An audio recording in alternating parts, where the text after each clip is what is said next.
Mais avant de commencer, s'il vous plaît, n'oubliez pas de vous abonner et activer la cloche de notification pour ne pas manquer nos prochaines publications. Top, c'est parti! Bonjour chers internautes de la chaîne Léon Joléo. À l'instant, nous sommes à Kabasha. C'est à environ 40 km de la ville de Butembo. C'est sur la route de Butembo-Beni. Ce que vous voyez là, ce sont des véhicules Actros qui ont été brûlés, une voiture, un véhicule marque Fuso, brûlé aussi par les ennemis de la paix qui sont les ADF qui ont fait incursion tard dans la nuit ici à Kabasha. Il y a des maisons incendiées, également un hôpital incendié, les docteurs portés disparus. Mais nous apprenons qu'il y a plusieurs civils qui ont été portés disparus par les rebelles de ADF. Chers internautes, nous recevons en exclusivité Honorable Mwindo Magezi. Il est député provincial élu du territoire de Beni. Nous le recevons en exclusivité sur notre chaîne Léon Joléo. Honorable Mwindo Magezi, bonjour et bonne arrivée. Mais à Kabasha, c'est environ 40 km de Butembo. Donc c'est dans le territoire de Beni, il y a les ADF qui ont fait incursion ici. Vous êtes sur les liens, vous êtes sur place, vous avez constaté quelle mauvaise nouvelle? Oui, je suis député provincial élu de Beni territoire. Mais en congé, député provincial et en congé, comme vous le savez, nous sommes assurés par le gouvernement central. Mais subitement, vous me retrouvez à Kabasha. C'est ma circonscription, c'est ma base électorale.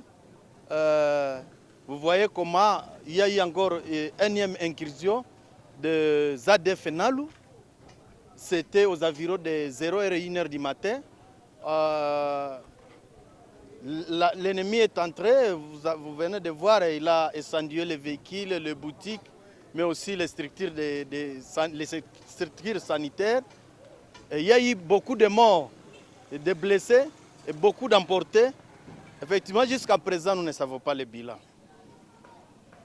Mais aussi, vous savez que c'est après l'incursion qui s'est passée à Maboya. À Maboya, c'est à quelques kilomètres de Kabasha. Juste après l'incursion qui s'était passée à Kalunguta. Donc c'est dans le même rayon d'action. C'est sur la route numéro 2, Beni-Butembo. C'est-à-dire que librement, l'ennemi circule comme il veut. Alors, vous, étant élu député provincial à congé, quel message avez-vous à la population, également aussi à notre gouvernement?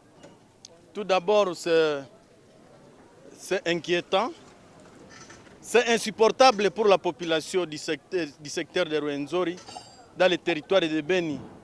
Parce que ce n'est pas pour la première fois que l'ennemi inquiète la population et que ce n'est pas la première fois que la population est en train d'alerter, mais rien n'est pris en charge. Pour le gouvernement, nous avons demandé, nous députés, à ce qu'on puisse augmenter les effectifs au niveau du Grand Nord, mais aussi la logistique et prendre en charge ces mêmes militaires.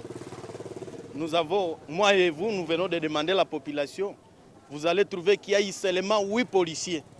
Et que l'ennemi est venu à plusieurs hommes, c'était aux environs des centaines d'hommes qui ont fait l'incursion ici.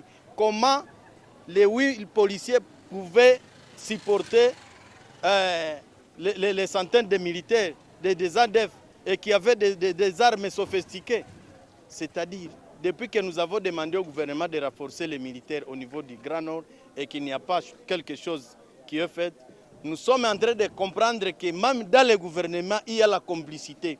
Vous avez vu vous-même hier à l'Assemblée nationale, quand l'Assemblée a adopté la loi interdisant le mixage, mais aussi interdisant à ce qu'on puisse intégrer les groupes armés, il y a eu certains députés, il y a eu certaines autorités qui ont été agitées. Pourquoi ils ont été agités? C'est-à-dire nous sommes en train de comprendre cette négligence de ne pas envoyer les effectifs, la logistique au niveau des Grands Nord, il y a même la complicité dans ce même gouvernement.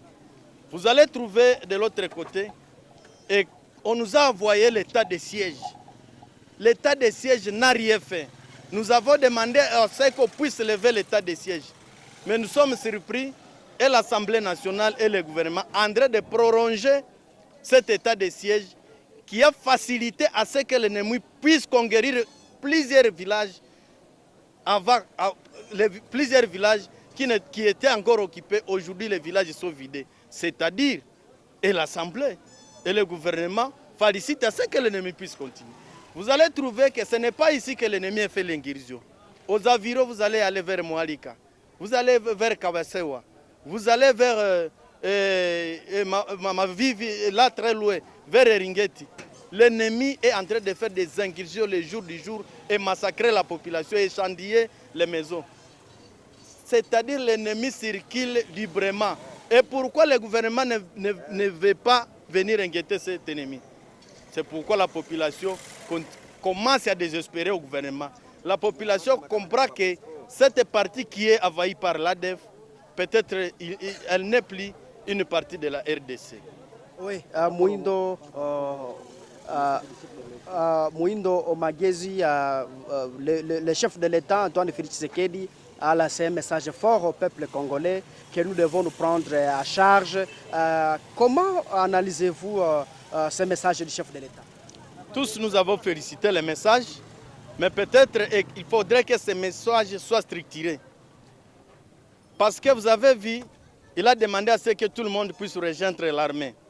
Mais dans quel sens? C'est comme s'il avait pris l'ordonnance en mettant, en instaurant l'état de siège dans ce parti.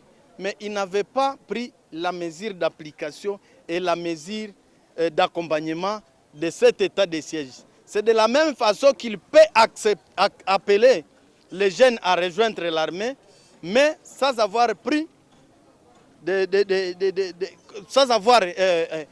pris des mesures qui peuvent accompagner cette formation. Pour moi, comme élu du territoire de Beni, je sollicite à ce qu'il puisse ouvrir d'abord les centres de formation, accélérer notamment à Nyaleke, qui était là auparavant, à Rumangabo, afin que cette jeunesse puisse se prendre à charge en faisant une formation accélérée des mois, pour que cette jeunesse puisse se sécuriser ses parents, et se prendre à charge, faire la défense de leurs villages qui sont maintenant vidés, parce que vous allez trouver, ce sont plusieurs champs, les gens ont quitté les champs, et aujourd'hui, les gens se concentrent dans de grandes agglomérations, croyant que c'est dans de grandes agglomérations qu'il y a la sécurité, et que même dans de grandes agglomérations, il n'y a pas la sécurité. Vous êtes en train de suivre ce qui se passe dans la ville de Beni, la sécurité qui gangrène dans la ville de Butembo. C'est-à-dire, le président doit considérer d'abord la formation accélérée de la jeunesse dans des villes et dans des villages. Oui, honorable Mouindo Magezi, nous disons merci d'avoir répondu à nos questions. Merci. Nous sommes pratiquement à la fin de notre entretien avec l'honorable Mouindo Magezi. Il est élu député provincial à Congé du territoire donc, de Beni. Je suis mon Mpenzi Mazekele à sa présentation. Au revoir.